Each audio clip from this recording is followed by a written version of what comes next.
Mes frères et mes sœurs dans le Seigneur, c'est le 14e dimanche du temps ordinaire, année A.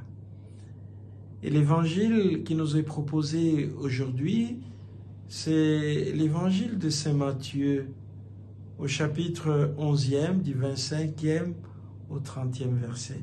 C'est l'évangile qui nous est souvent proposé à la fête du Sacré-Cœur, aussi journée de malade. C'est une prière de Jésus. C'est ça qui est très intéressant. C'est la prière de Jésus. Et Saint Matthieu nous présente dans son évangile deux endroits où le Seigneur prie. D'abord, c'est le Notre Père. Et puis aujourd'hui, c'est cette prière que je voudrais que nous récitions à la suite de Jésus, avec un cœur ouvert à cette bonté de Dieu qui nous révèle des choses extraordinaires pour notre propre croissance. Père, Seigneur du ciel et de la terre, je proclame ta louange. Ce que tu as caché aux sages et aux savants, tu l'as révélé au tout petit. Oui, Père, tu l'as voulu ainsi dans ta bienveillance. Ça, c'est la prière de Jésus. Il s'adresse à Dieu, il les glorifie pour un fait. Qu'il ait de la considération pour de petits, pour des simples. Il dit même de tout petits. En fait, ce que nous considérons, nous, comme tout petits, ce n'est pas des grands. Mais tu l'as caché. C'est quand même fort, hein? Tu l'as caché.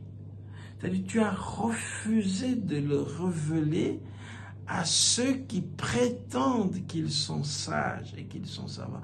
C'est-à-dire, à ceux qui pensent qu'ils ont, qu'ils connaissent. Et parce que le Seigneur, c'est lui le détenteur, c'est lui le dispensateur de la sagesse et de l'intelligence, il cache ses vertus extraordinaires à ceux qui prétendent qu'ils sont savants, qu'ils sont sages. Père, Seigneur du ciel et de la terre, je proclame ta louange. C'est d'abord reconnaître la gloire et la louange de Dieu et puis le reconnaître parce que dans sa bonté, dans sa toute puissance, il a révélé des choses extraordinaires aux tout petits. Et il l'a caché aux orgueilleux, en fait. Et ça nous rappelle, évidemment, le Magnificat de Marie.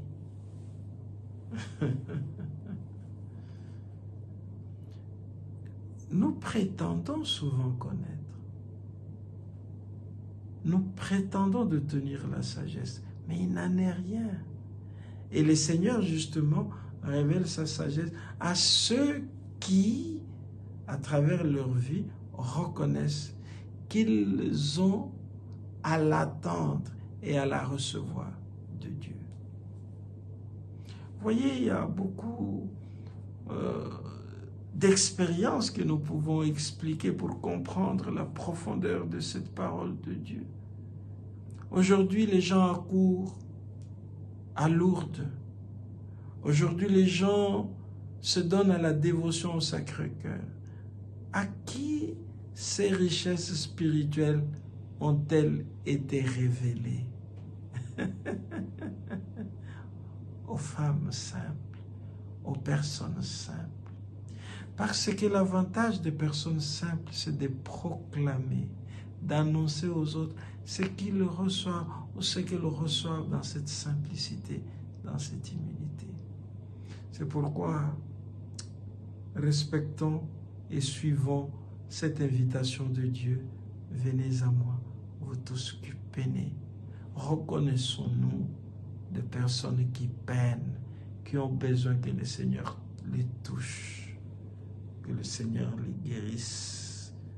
Prenez sur vous mon joug, devenez mes disciples. Devenir disciple de Jésus, se reconnaître que c'est lui la sagesse, c'est lui l'intelligence. Seigneur, donne-nous de cette sagesse, donne-nous de cette intelligence